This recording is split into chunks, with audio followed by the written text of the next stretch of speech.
मैं एक चीज़ समझना चाहती हूँ, क्योंकि मैंने 2 बार कंसेंट फॉर्म का जिक्र अभी सुना जब आप मुझे बात बता रहे थे। क्या वाकई कंसेंट फॉर्म में ऐसा लिखा हुआ था कि सेकंड डोनर आप लेंगे? और इसके साथ मैं ये भी समझना चाहती हूँ, क्योंकि हम जब भी आप कोई घर खरीदने जाइए, आप म्यूचुअल फंड लेने जाइए, आप कुछ भी जाइए, तो बहुत लंबा चौड़ा कागज मिलता है जिसमें छोटा लिखा होता है। तो क्या वो वैसा लिखा हुआ था कंसेंट फॉर्म में, या क्लियर था आपके सिग्नेचर हैं उसमें? सबसे पहली चीज तो मैम, मैं आपको एक छोटा सा एग्जांपल देता हूं कि आप सबसे छोटी पेपर वर्क की डील में एक रेंट एग्रीमेंट होगा। मान लीजिए आप कोई 1 BHK ले रहे हो, तो मैक्सिमम क्या होगा, रेंट एग्रीमेंट हो जाएगा। हाँ। कोर्ट से नहीं भी करवाओगे तो उसका नोटराइज तो करवाओगे। हाँ। ठीक है, सबसे पहली चीज तो मैं एक चीज क्लियर कर देता हूं, हमने आज तक कोई भी कंसेंट फॉर्म साइन नहीं किया है मैम, किसी भी तरह का कंसेंट फॉर्म। डोनर का IVF के किए मैम। हाँ। IVF के किया है, एनेस्थीसिया का फॉर्म साइन किया है। मैं उनको स्पेशली जाके बता के आया हूँ हाँ। कि कौन से साइन हमारे हैं। डोनर से रिलेटेड कोई कंसेंट फॉर्म साइन नहीं है हमारा, या जो फॉर्म हो उसी में कहीं क्लॉज हो, ऐसा भी नहीं है? कहीं भी नहीं है मैम। ठीक तो है वो जी? कैसे ये दावा कर रहे हैं कि मैं बता रहा हूँ मैम, उन्होंने 10 रुपए का एक एफिडेविट लिया।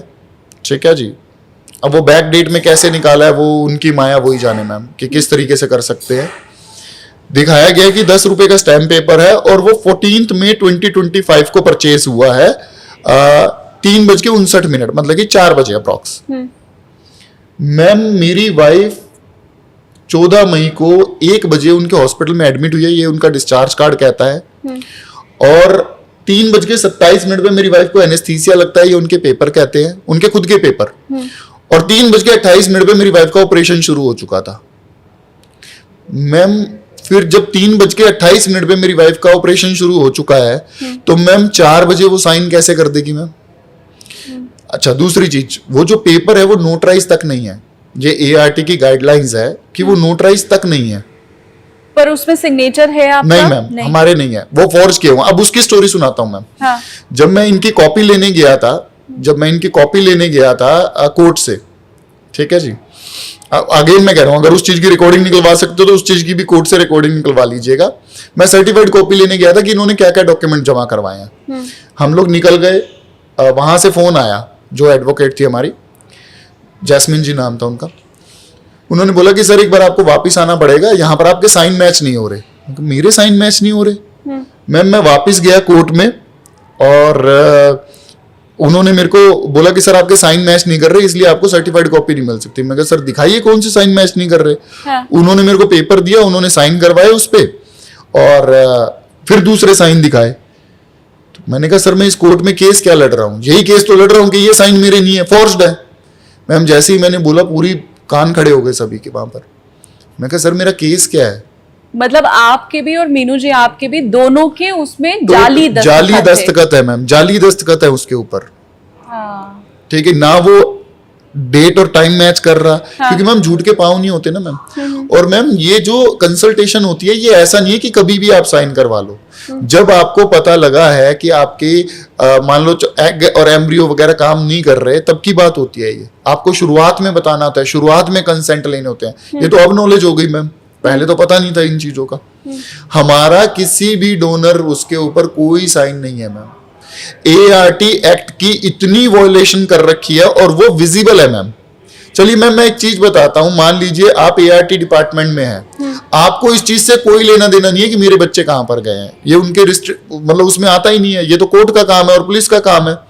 आप सिर्फ ये देखते हो कि क्या किसी क्लिनिक या उसने मेरे जो कंप्लायंसेस हैं, जो मेरी डॉक्यूमेंटेशन के कंप्लायंसेस है, उनको वायलेट तो नहीं कर रहे। मैम वो पहला पेपर चीख चीख के कह रहा है कि भैया फॉर्जरी है, क्योंकि एज पर ART लो page number 64 section 12 sub section 2 उसमें क्लियरली लिखा हुआ है कि जो आपका कंसेंट फॉर्म होता है उसका एक तरीका है। वो तरीका क्या है कि वो नोटराइज होना चाहिए और वो प्रायर टू आपके ट्रीटमेंट के होना चाहिए। ठीक है जी, बिना नोटराइज्ड के कंसेंट फॉर्म की कोई वैल्यू नहीं है मैम। जब उसमें क्लियरली दिख रहा है कि ये हमारे कंप्लायंसेस है, उसी टाइम ही ART डिपार्टमेंट की ड्यूटी थी, जब पहला पन्ना ही फॉर्ज पता लग गया आपको सबसे पहले आपको क्लिनिक को रेड करना था। रेड करने के बाद उसको सीज करने थे डॉक्यूमेंट। ठीक है जी, कोर्ट की उसकी जरूरत नहीं है ART को। कोर्ट के अप्रूवल की जरूरत नहीं है क्योंकि वो इंडिपेंडेंट अथॉरिटी है, इनफैक्ट इनको गाइड करना था। मैम मैं कह रहा हूं चलिए आप मत कीजिए क्लिनिक को सीज, आप मत कीजिए उनके एम्ब्रियोलॉजी बैंक को सीज, आप मत कीजिए सभी के डॉक्यूमेंट को सीज। आप कम से कम इतना तो कर सकते थे कि मेरी वाइफ के ट्रीटमेंट से रिलेटेड जो पेपर है वो सेम डे सीज कर दीजिए, क्योंकि अगर वो सेम डे सीज हो जाएंगे तो एटलीस्ट उसमें फॉर्जरी के चांसेस खत्म हो जाएंगे। इतना तो आप कर सकते थे ना मैम। मैम कोर्ट के ऑर्डर हो गए, 3 कोर्ट ने ऑर्डर कर दिए हैं, ठीक है जी। 5 तारीख को पुलिस की तरफ से इतने ईमेल्स उनकी तरफ से लेटर जा चुके हैं कि आप हमें गाइडलाइंस दे दीजिए। मैम 5 जून को उनको वो मिल गया था कोर्ट की तरफ से कि आप गाइडलाइंस इशू कीजिए कि क्या क्या डॉक्यूमेंट सीज करने हैं। मैम 5 तारीख से लेके आज तक ऐसे शेर बहादुर है, गाइडलाइंस इशू नहीं की कि आपको कौन से डॉक्यूमेंट सीज करने हैं। क्या ये इतना डिफिकल्ट है मैम? लीजिए मैं बता देता हूं, एम्ब्रियो लॉग शीट सिर्फ इतना बताना था कि एम्ब्रियो लॉग शीट आपको सीज करनी है, ठीक है जी। आपको आप लगा के चलिए लैब रिकॉर्ड सीज करनी है, आपको रजिस्टर सीज करना है, आपको सीसीटीवी कैमरा सीज करना है, ठीक है। बस ये सिंपल चीजें थी और वो कोर्ट ने अपने ऑर्डर में क्लियरली लिख रखा है पुलिस को भी, क्योंकि कहीं ना कहीं तो दिखा होगा उन्हें भी कि पुलिस क्या कर रही है। मैम क्लियरली लिख रखा है कि कौन से डॉक्यूमेंट सीज हो रखे हैं, लेकिन ना पुलिस करेगी ना एआरटी डिपार्टमेंट करेगा। पुलिस के पास जब भी जाओ कि सर हमारे पास कोई पावर नहीं है, यही पुलिस कहती थी कि सर आपका स्टे लगा हुआ है इन्वेस्टिगेशन पे स्टे लगा हुआ है, इस वजह से हम कोई एक्शन नहीं ले रहे, आप सर स्टे हटाइए, हम अगले दिन इनको जेल में डाल देंगे। अरे मत डालिए जेल में, मुझे कोई लेना देना नहीं है, आप कम से कम डॉक्यूमेंट तो प्रिजर्व कर लीजिए। मैम कितना डिफिकल्ट था कि 14 मई को जितनी भी लड़कियों का मतलब ये इम्प्लांट हुआ है उसका डेटा प्रिक्योर कर लिया था, सिक्योर प्रिजर्व कर लेते, और 5 जनवरी 2026 को मैक्स हॉस्पिटल में डॉक्टर ऋतु के अंडर, ठीक है, अगर किसी के जुड़वा बच्चों की डिलीवरी हुई है, ठीक है जी, उसका डेटा सिक्योर कर लेते। मैक्स का तो बहुत ही ईजी है। ठीक बात मैम, क्या 50 जुड़वा थोड़ी ना होंगे एक दिन में, अगर होगा तो मैक्सिमम 1 या 2, ठीक है। इतना सिंपल डेटा आज तक मैम, आज तक मैं आपको चीज बताता हूं, मैंने 23 फरवरी को मैंने हेल्थ डिपार्टमेंट में गवर्नमेंट ऑफ इंडिया के मेल डाला था कि सर ऐसे ऐसे हमारे साथ हुआ। 25 फरवरी को उनकी तरफ से एआरटी डिपार्टमेंट को इन्वेस्टिगेशन का नोटिस आ गया था कि आप इसको इन्वेस्टिगेट कीजिए, बहुत सीरियस क्राइम की पॉसिबिलिटी लग रही है जिसमें चाइल्ड ट्रैफिकिंग इन्वॉल्व हो सकती है। ये मैंने तो लिख के नहीं भेजा था, ये तो उन्होंने लिख के भेजा है कि इसमें चाइल्ड ट्रैफिकिंग की पॉसिबिलिटी लग रही है, इसमें एम्ब्रियो या चाइल्ड सब्स्टिट्यूशन की पॉसिबिलिटी लग रही है, एंड ये बहुत ग्रेव हीनियस क्राइम्स की तरफ वो कर रहा है, आप इसकी इन्वेस्टिगेशन कीजिए। मैम वो दिन है और आज का दिन है, उसके बाद 6 ईमेल कर चुके हैं। आपको पता है 15 जून को हेल्थ मिनिस्ट्री ने उनको लास्ट एक ईमेल डाला गया था और बहुत स्ट्रिक्ट ईमेल डाला गया था, और उन्हें बोला गया था कि 18 तारीख तक आपको इसके ऊपर फाइनल रिप्लाई देना है। आज तक मैम वो अपने जो सीनियर अथॉरिटी है उसके ईमेल का रिप्लाई तक नहीं करता एआरटी डिपार्टमेंट, अपनी सीनियर अथॉरिटी को रिप्लाई तक नहीं देता। और मैं कह रहा हूं हेल्थ मिनिस्ट्री अभी भी उनके पास केस रख के बैठी है। आपको क्या प्रूफ चाहिए? क्या प्रूफ चाहिए कि ये स्टेट एआरटी डिपार्टमेंट करप्ट है? मैम ये इन्वेस्टिगेशन नहीं होने दे रहे, ये चाहते हैं कि पीछे से सारे डॉक्यूमेंट चेंज हो जाए। ये जो टाइम दिया जा रहा है इन लोगों को, जो मेरे डॉक्यूमेंट प्रिजर्व नहीं किए जा रहे, मैं डिमांड नहीं कर रहा किसी को जेल में डालो, ठीक है जी, क्योंकि अगर मैं डिमांड करता हूं तो मेरे ख्याल से सारी डॉक्टर्स जाएंगी, अनटिल अनलेस इनका सिंडिकेट नहीं है, किसी एक के साथ गलत हो जाएगा, ठीक है ना जी। तो मैं नहीं कह रहा किसी को जेल में डालिए, मैं नहीं कह रहा किसी को, ठीक है, मैं कह रहा हूं अरे आप डॉक्यूमेंट तो प्रिजर्व कर लीजिए, आप इन्वेस्टिगेशन तो करवाइए। एआरटी का काम है, तुम्हारे लॉ के हिसाब से क्या इन लोगों ने सही डॉक्यूमेंट प्रोड्यूस किए हैं?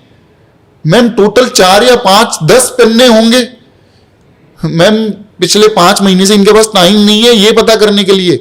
अब 2 चीजें हैं मैम, या तो ये लोग एजुकेटेड नहीं है इतने, जबकि हैं आईएएस और ये पता नहीं क्या क्या पोस्ट पे बैठे हुए हैं, बड़ी बड़ी डिग्रियां ले रखी है, एमबीबीएस और ये सारी चीजें, ठीक है जी। अगर नॉलेज नहीं है तो रिजाइन कीजिए प्लीज, आपकी वजह से 2 परिवार तड़प रहे हैं, ठीक है ना जी। जिन पेरेंट्स के पास हमारे बच्चे गए हुए हैं उनको भी जिस दिन पता लगेगा वो भी तड़पेंगे, जितना हम तिल तिल करके 6 महीने से। कांटेक्ट किया आपसे? आप क्योंकि आपकी बात में मुझे लगता है हर जगह पहुंच चुकी है, किसी ने कांटेक्ट करके आपको ये जाहिर किया कि हमें भी डाउट है? मैं आपको बताता हूं मैम, हमें कॉल किस तरीके के आ रहे हैं। बहुत से लोग डॉक्टर्स के खिलाफ बता रहे हैं कि हमारे साथ ये हुआ था वो हुआ था, लेकिन ये क्या नाम था, ये जो ट्रीटमेंट है ना मैम, ये एक सोशल टैबू बना हुआ है। सबको लगता है कि अगर हम लोग आईवीएफ के लिए गए हैं तो पब्लिक को ये लगेगा कि हस्बैंड में कुछ प्रॉब्लम है। ऐसा नहीं है मैम, ये मिथ तोड़ना जरूरी है लोगों का, ये दिमाग से निकालना जरूरी है। मेडिकल टर्म्स होती है, मैं उसका नाम नहीं जानता, लेकिन अभी एक वीडियो में एक डॉक्टर साहब ने बताया था कि जैसे जैसे आपकी एज बढ़ती जाती है, नेचुरली कंसीव करने की जो पावर है वो कम होती जाती है। तो ये जो ट्रीटमेंट है वो एक एडवांस टेक्निक है जिससे आप इजीली कंसीव कर लेते हो। आईवीएफ का मतलब डोनर लेना नहीं है मैम। आईवीएफ स्टार्टिंग पे वो है, उसके बाद मैम इक्सी आता है, उसके बाद ये तो डोनर तो लास्ट में जाके होता है, सबसे लास्ट में। मैं नहीं जानती इस पॉडकास्ट से आप लोगों की कितनी मदद होगी, लेकिन जितना मैंने सुना मुझे ये जरूर समझ आया है कि ये पॉडकास्ट अगर कोई आईवीएफ ट्रीटमेंट सोच रहा है करवाने की तो उसकी बड़ी मदद हो जाएगी। कॉन्सेंट फॉर्म क्या होता है, कैसा होना चाहिए, कैसे पढ़ना चाहिए, मार्केट में अगर कुछ हो रहा है तो वो क्या हो सकता है, इस पॉडकास्ट से कम बाकी जो पेरेंट्स हैं, जो कपल है जो चाहते हैं आईवीएफ ट्रीटमेंट लेना, मुझे जितना समझ में आया उनको जरूर इससे मदद मिलने वाली है। मेरी कोशिश ये रहेगी कि ऊपर तक अगर बात पहुंचे और उससे वो जात जो दबी हुई है, जैसे आपको डाउट्स हैं, वो खुले और लोगों तक सच पहुंचे, आप तक सच पहुंचे। मैं आखिर में 5 मिनट मीनू जी आपसे समझना चाहती हूँ। मैं खुद एक माँ हूँ तो मैं वो दर्द महसूस कर सकती हूँ और मुझे लगता है हर वो महिला आपके दर्द को समझ पाएगी। 6 महीने का समय बीत चुका है, आपको मेरे ख्याल से 1 महीने के बाद डीएनए रिपोर्ट आ गई थी और ये मालूम चला था कि बच्चे आपके 9 डेज बाद 9 डेज में ही मालूम 14 जैन को पता लग गया था कि बच्चे बायोलॉजिकली हमारे नहीं है। तो 9 दिन बीतने से आज जब 6 महीना बीता है, आप कैसे रह पा रही हैं, उन बच्चों के साथ कैसे डील कर रही हैं, क्या आपके दिल पे बीत रही है, वो भावनाएं मैं समझना चाहती हूँ। मैम, बच्चों के साथ डील का तो ये है कि मेरे उन बच्चों के पास परिवार का हर रिश्ता है जो एक बच्चे के पास होना चाहिए। उन बच्चों के पास माँ है, पिता है, दादा दादी है, नानी है, मासी है, बुआ है, बड़े भाई बहन है, छोटे भाई बहन है। उन बच्चों के पास हर रिश्ता है जो एक बच्चे के पास होना चाहिए। हम जो पेन फील करते हैं, जो तकलीफ़ है, बस वो ये है कि जहाँ पे भी हमारे बच्चे हों वो भी इतने ही सेफ़ हाथों में हो जितने ये बच्चे सेफ़ हाथों में हैं। हमारे बच्चों को भी कहीं पे बस उतना ही प्यार मिल रहा हो जितना इन बच्चों को मिल रहा है। क्योंकि मैम ऐसी न्यूज़ आती हैं कि कल की न्यूज़ जो हम बता रहे हैं, कल से लेके अभी तक सो नहीं पाए हैं मैम। पूरी रात ऐसे निकली है कि पता ही नहीं लगा कि आँखों में रात निकल गई है। नींद आती है तो वो इतने स्ट्रेस में आती है कि जब आँख खुलती है तो कभी दिमाग में ट्रीटमेंट चल रहा है, कभी दिमाग में पुलिस स्टेशन चल रहा है, कभी बच्चे चल रहे हैं। कल की न्यूज़ देखने के बाद कि मैं बहुत हैरान हूँ कि न्यूबॉर्न बेबीज़ को सेल किया जा रहा है।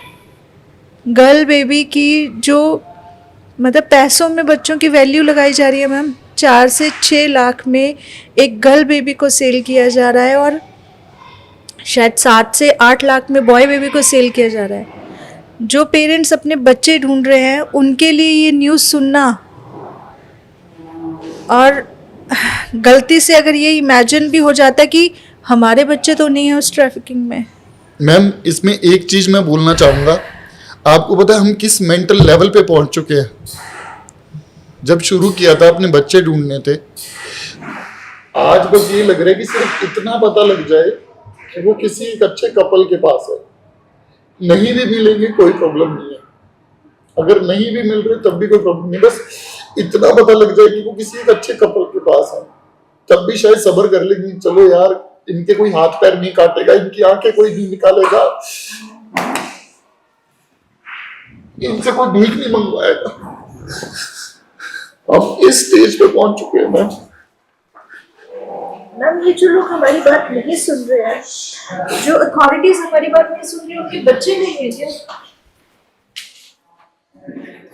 मैं समझ सकती हूँ आपके उस दर्द को, पर सांत्वना देने के अलावा मुझे लगता नहीं है हम भी अभी कुछ कर पाएंगे। कहाँ जाए मैम, क्या करें? इस देश में रह रहे हैं मैम, इसी देश के कानून को फॉलो करना है ना। कहाँ जाए, किससे रिक्वेस्ट करें मैम, किससे रिक्वेस्ट करें? जो डिपार्टमेंट्स, जो अथॉरिटीज इस गवर्नमेंट ने बनाई है, उन सबसे तो रिक्वेस्ट कर ली मैम, पर वो हमारी सारी अथॉरिटीज शायद टमाटर प्याज के रेट फिक्स करने में बिजी हैं, शायद कोई किसी नई जगह की इनॉग्रेशन करने में बिजी है, शायद एयरपोर्ट पे समोसे का प्राइस क्या होना चाहिए, वो बहुत ज़रूरी चीज़ है मैम। एक आम आदमी के लिए आप समझिए वो कितनी ज़रूरी चीज़ है। बच्चे तो मैम, हमारे बच्चे तो क्या हो गया मैम, बच्चे तो हमारे देश में चोरी होना नॉर्मल सी बात हो गई है। कल जो केस पकड़ा है वो कितनी नॉर्मल बात है ना मैम, कि बच्चों को सील किया जा रहा है, उसका कोई वो नहीं है मैम।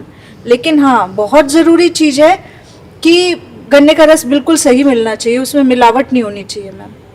मुझे ये बताइए, आपको क्या उम्मीद बची है कि आपको न्याय मिलेगा? आपको लगता है? कुछ उम्मीद नहीं दिख रही मैम, कुछ भी उम्मीद नहीं दिख रही। इस देश में कोर्ट के ऑर्डर आने के बाद भी हम कोर्ट को सबसे ऊपर समझते हैं ना मैम। आप कहाँ जाते हो एंड में? कोर्ट के पास जाते हो, जब आपकी कोई बात नहीं सुनता। बड़ी बड़ी सरकारें भी, बड़े बड़े मिनिस्टर भी, सबके ऊपर एक कोर्ट बनाया गया है मैम। जब कोर्ट के ऑर्डर आने के बाद भी किसी चीज़ की कोई इन्वेस्टिगेशन नहीं की जा रही है, कोई आपको सुन नहीं रहा है, जिस अथॉरिटीज़ की वो ड्यूटी बनती है वो अथॉरिटीज़ आपको सुनना ही नहीं चाह रही है, तो आप कहाँ जाओगे मैम? हम कहाँ जाएं? हम तो इतने दिनों से हाथ जोड़ के रिक्वेस्ट कर रहे हैं कि अगर स्टेट एआरटी डिपार्टमेंट कुछ नहीं कर रही है, क्योंकि उन्होंने नहीं करना है मैम, वो प्रूफ दे चुके हैं कि हम इस केस पे कुछ नहीं करेंगे, तो ma'am please centre ART department क्यों इसमें इंटरफेयर नहीं कर रहा है? ऐसी क्या वजह है कि वो चीज़ रुकी हुई है मैम अभी तक? जब कुछ ऐसा होता है ना मैम कि इस स्टेट में ये हो रहा है, उस स्टेट में ये हो रहा है, तो सारी स्टेट्स आ जाती हैं फटाफट से उसके ऊपर देखने के लिए। लेकिन बच्चे मैम, बच्चों से ऊपर क्या है दुनिया में? बच्चों से ऊपर क्या है दुनिया में एक माँ बाप के लिए या किसी के लिए भी? हमारे देश के जितने बड़े बड़े मिनिस्टर हैं या जितनी भी अथॉरिटीज़ हैं, उनको किसकी सेवा के लिए बनाया गया है? ठीक बात है, लोगों की सेवा के लिए ना मैम। तो बच्चे लोगों में नहीं आते क्या, या हम आम लोगों में नहीं आ रहे हैं? इसमें बड़ी बात यह है कि ना मीनू जी ना राहुल जी ये कह रहे हैं कि आप हॉस्पिटल बंद कर दीजिए, ना वो ये कह रहे हैं कि लाइसेंस रद्द कर दीजिए, ना वो ये कह रहे हैं कि डॉक्टर को आप जेल भेज दीजिए। ये सब उनकी डिमांड नहीं है। वो सिर्फ ये जानना चाहते हैं कि उनके बच्चे कहाँ हैं, किस जगह पर एक्चुअल प्रॉब्लम शुरू हुई, वो स्टेज ही किसी को नहीं मालूम चल रही है। आप इस हालत का अंदाजा लगाइए कि आप जांच की बात तो तब कीजिएगा जब आपको मालूम होगा कि गड़बड़ी शुरू कहां पर हुई, गड़बड़ी हुई है नहीं हुई है, किस स्टेज पर हुई है, कौन उसमें शामिल है। इसका और छोर ही जिस कपल को ना पता चले, जिस माता पिता को ना पता चले, उसका हाल समझना मुझे लगता नहीं है, ना मेरे लिए, ना आपके लिए, न किसी के लिए भी बहुत बहुत बहुत बड़ा सवाल होना चाहिए। मैं चाहती हूँ जाते जाते आप, मुझे नहीं पता सवाल कहाँ तक आपका पहुंचेगा, लेकिन हम कोशिश करेंगे ये आवाज़ आगे तक जाए। मुझे पूरी उम्मीद है मेरे व्यूवर्स भी इस पे कोशिश करेंगे। आपकी जो भी एक डिमांड है आप प्लीज़ वो बताइए। राहुल जी। मैम, अथॉरिटी से तो थक लिए, नहीं होगा कुछ। बस दिल से एक वो है कि काश ये वीडियो एक ऐसे कपल के पास पहुंच जाए जिनका या तो 14 मई को 2025 को एम्ब्रियो इम्प्लांट हुआ है, ठीक है जी, SCI IVF हॉस्पिटल में, या फिर 5 जनवरी को मैक्स हॉस्पिटल द्वारिका में किसी की ट्विन डिलीवरी हुई है। वो प्लीज़ DNA टेस्ट करवा लीजिए। DNA टेस्ट कोई टैबो नहीं है, सिर्फ एक मतलब आप लगा के चलिए स्पिट लिया जाता है आपका, और कुछ नहीं लिया जाता। कोई पेन नहीं है, कोई कुछ नहीं है। आज से 20 साल बाद अगर पता लगेगा कि बच्चा किसी और के पास है, तब नहीं ढूंढ पाओगे। आज ढूंढ सकते हैं हम लोग। आज जो गलत किया है हॉस्पिटल ने, उसको ठीक किया जा सकता है। 20 साल बाद नहीं कर पाएंगे।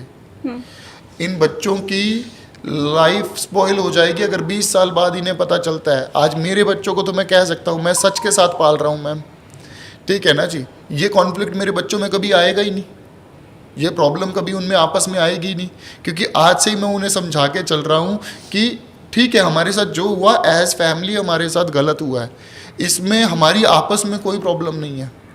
ठीक है मैम, ऐसे बहुत से मतलब कि मैसेजेस आ रहे हैं कि बच्चों की केयर का उन्हें मुझे पता है कि मैं उनको नेगेटिव रिमार्क है उसमें लेता, बच्चों की केयर की टेंशन हर किसी को होगी, शायद हम होते हमें भी बच्चों की केयर की टेंशन होती। बच्चों को उनके हिस्से का पूरा प्यार मिल रहा है और आप लगा के चलिए उनको प्यार और केयर में कोई कमी नहीं है और ना ही कभी होगी। मैं चाहता हूं कि उनके पेरेंट्स मिल जाएं, मैं उनके पेरेंट्स अगर सामने आते हैं वो इसी तड़प के साथ उन्हें वापस लेते हैं तो मैम हंसते हंसते दे देंगे क्योंकि ये उनकी अमानत है। लेकिन अगर ऐसा नहीं हो पाता फिर ये बच्चे किसी अडॉप्शन या उसके लिए नहीं है। ऐसा करना होता तो मैम 6 महीने में, मेरी फैमिली में इतने कपल्स हैं मैम जिनके लड़की है ही नहीं मैम। मेरी फैमिली में इतने कपल्स हैं जिनके लड़कियां ही नहीं हैं, तड़पते हैं कि हमारे हाथ में कन्यादान की लकीर ही नहीं है, रोते हैं कुछ कपल तो ऐसे हैं। एक मेरे ब्रदर इन लो हैं, उनकी 14 साल की बेटी 2 साल पहले एक्सपायर हो गई। वो मैम हाथ फैला के चले गए कि हमें बच्चा दे दो, एक बच्चा ही दे दो हमें, ठीक है ना, नहीं दिया। अरे जान से ज़्यादा प्यार करते हैं इन बच्चों को, बच्चों से थोड़ा प्यार में कोई फ़र्क कर सकता है मैम।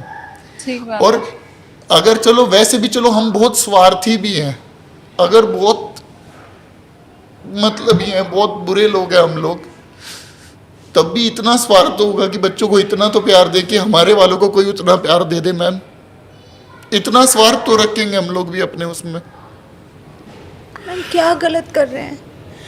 माँ बाप होने के नाते ऐसी क्या गलत डिमांड है हमारी? क्या हमारा हक नहीं है हमें ये पता लगे कि हमारे बच्चे कहाँ हैं? हमने तो कुछ गलत नहीं किया मैम, हमने अपना ट्रीटमेंट करवाया, अपना सब कुछ किया है, बच्चों से डीएनए नहीं मिला तो इसमें हम गलत हैं क्या मैम? वो हॉस्पिटल गलत है। किसने हक दिया उस हॉस्पिटल को कि वो हमारे बच्चे बदल दे? मैम 2 दिन पहले तक जितने इंटरव्यू थे उसमें गुस्सा निकल रहा था मेरा। कल से जब से ये खबर देखी है मैम, बोला नहीं जा रहा, एक दूसरे से शक्ल नहीं मिलाते हैं घर वाले, एक दूसरे की तरफ पीठ फेर के बैठ जाते हैं, कोई एक दूसरे से डिस्कस ही नहीं करना चाहता। मेरे फादर, अगर आप लोगों को ना पता हो तो बताऊं, कल दिल्ली से ये खबर आई कि ह्यूमन ट्रैफिकिंग का बाकायदा एक बड़ा नेटवर्क दिल्ली में चल रहा है। उसकी जांच पड़ताल तो जब होगी तब होगी, क्योंकि ये बिल्कुल रीसेंट न्यूज़ है और उसमें रेट कार्ड सामने आए हैं कि जो नवजात बच्चे होते हैं, छोटी बच्चियां होती हैं, उनका क्या रेट था और बच्चों लड़कों का क्या रेट था। और वो सारे लोग जो आज तक इस शक में, संदेह में, डाउट में जी रहे थे कि ह्यूमन ट्रैफिकिंग में सिर्फ छोटी बच्चियों को यूज किया जाता है, कल की खबर के बाद शायद उनको और चौकन्ना हो जाना चाहिए, क्योंकि लड़कियों का जो रेट कार्ड है लड़कों का उससे बहुत ज्यादा आया है। 2 से 3 लाख रुपए महंगे में छोटे बच्चे बेचे जा रहे हैं देश की राजधानी दिल्ली में। ये कल की सबसे ताजा खबर है और उसी के बाद मीनू जी और राहुल जी ये बोल रहे हैं कि हमने जब से वो खबर देखी है तब से हम और ज्यादा डर गए हैं कि हमारे जो बच्चे हैं उनको कहीं ह्यूमन ट्रैफिकिंग में कहीं इस्तेमाल तो नहीं किया जा रहा है। मीनू जी, आप जाते जाते क्या आपकी डिमांड है, आप क्या कहना चाहती हैं, वो भी प्लीज बताइए। मैम सिर्फ एक ही रिक्वेस्ट है मैम, मैं डे 1 से सिर्फ एक ही रिक्वेस्ट करती आ रही हूँ कि अथॉरिटीज़ हेल्प नहीं करेंगी, प्लीज़ आप लोग ही सामने आइए, आप लोग ही हमारी हेल्प कीजिए। जिन्होंने भी SCI हॉस्पिटल ग्रेटर कैलाश से अपना ट्रीटमेंट करवाया है, प्लीज़ आप लोग सामने आइए। आप लोगों का अगर किसी भी बहन भाई का मई में 2025 में वहाँ से एम्ब्रियो ट्रांसफ़र हुआ है, प्लीज़ आप हमारी हेल्प कीजिए, आप सामने आइए। हो सकता है कि शायद जो भी बच्चे 1, 2 या जितने, हमें तो मैम ये भी नहीं पता ना कि कितने बच्चे हैं हमारे, क्योंकि हमें नहीं पता वो 1 बच्चा है, वो 2 बच्चे हैं, वो 3 बच्चे हैं, हमें नहीं पता मैम। आप प्लीज़ सामने आइए। और अगर गवर्नमेंट सीरियसली सुन रही है, प्लीज़ इसकी SIT बनाइए। ये लोग नहीं होने देंगे हमारी इन्वेस्टिगेशन। ये जो बैठे हुए हैं ये सब मिले हुए हैं मैम, ये सब मिले हुए हैं। डर लगता है मैम, इतना पैसा, इतनी पावर, आप उनकी पावर का अंदाज़ा लगा सकते हैं मैम, जो पिछले 6 महीने से कोर्ट के ऑर्डर्स आने के बाद, मिनिस्ट्रीज के ऑर्डर आने के बाद कुछ नहीं होने दे रहे। तो हम तो नॉर्मल रात के 1-1 बजे मैसेजेस आ रहे हैं कि आपकी SIT बनाई गई है और हमें उसका हेड बनाया गया है, रात को 1-1 बजे। और हमें Mental बोला जा coma। रहा है कि आप एक काम करो, फला फला डॉक्टर को FIR से बाहर कर दो। मैम एक बात बताइए, हम हम पे बाहर कैसे मेंटली जाएं? प्रेशर बनाया जा रहा है इस चीज का। बाहर कैसे जाएं? इनकी सेफ्टी का क्या, हमारी सेफ्टी का क्या? जो हॉस्पिटल इतना पावरफुल है, वो जो डॉक्टर शिवानी सचदेव गौर है, उनके हस्बैंड हैं विशाल दत्त गौर, जो भी उनका है नाम, और ये गौरव राठी है, ज्योति है, ये लोग इतने पावरफुल लोग हैं मैम, हम कहाँ जाएं? हमारी सेफ्टी का क्या? एज अ वाइफ मुझे डर लगता है, एज अ मदर मुझे डर लगता है कि क्या करें। जब कोई भी नहीं सुन रहा तो क्या करें मैम? डरे नहीं तो और क्या करें? मैं सिर्फ आखिर में इतना ही कह सकती हूँ कि ये वो दर्द है या ये वो क्रैश लैंडिंग है किसी की भी लाइफ की जो कोई नहीं चाहता उसके साथ हो।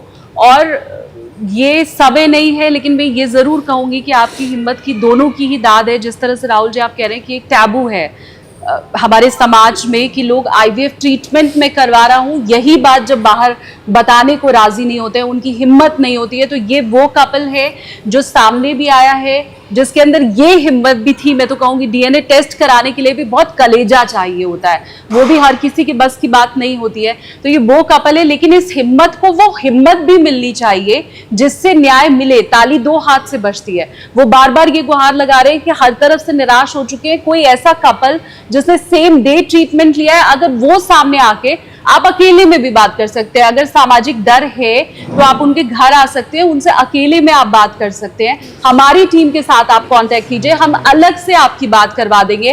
कहीं ना आपका चेहरा सामने आएगा, ना शक्ल सामने आएगी, दो परिवारों के बीच की ये बात रहेगी। लेकिन इस हिम्मत को एक हिम्मत मिलनी चाहिए, और वो तभी हो सकता है जब ऐसा कोई कपल सामने आए। इसलिए मेरी ये गुजारिश है कि आप अगर वीडियो फॉरवर्ड कर सकते हैं, आप अगर ऐसे किसी शख्स को जानते हैं जिसने सेम डे सेम हॉस्पिटल से ट्रीटमेंट लिया है, तो प्लीज गुहार इतनी है कि इस आवाज को एक दूसरी आवाज भर मिल पाए। और पूरी उम्मीद मुझे है कि इस पॉडकास्ट के जरिए शायद वो हो पाएगा, शायद आप अपनी हिस्सेदारी, आप अपनी भागीदारी दे पाएंगे, और वो एक सच्चे समाज के, एक सच्चे इंसान की और मानवता की मिसाल हो सकती है। शब्द बड़े आपको लग रहे होंगे, जो काम है वो भी बड़ा है, लेकिन वो करना भी है। बहुत धन्यवाद। क्योंकि ये जितनी बार बात आप लोगों से छेड़ी जाएगी वो जख्मों को कुरेदना ही होगा, और वो जुर्म मैंने किया है, मैं ये मानती हूँ, लेकिन पूरी माफी के साथ अगर आप लोगों को फिर से वो दर्द हुआ है पर न्याय मिले, कोशिश यही रहेगी हमारी भी। धन्यवाद।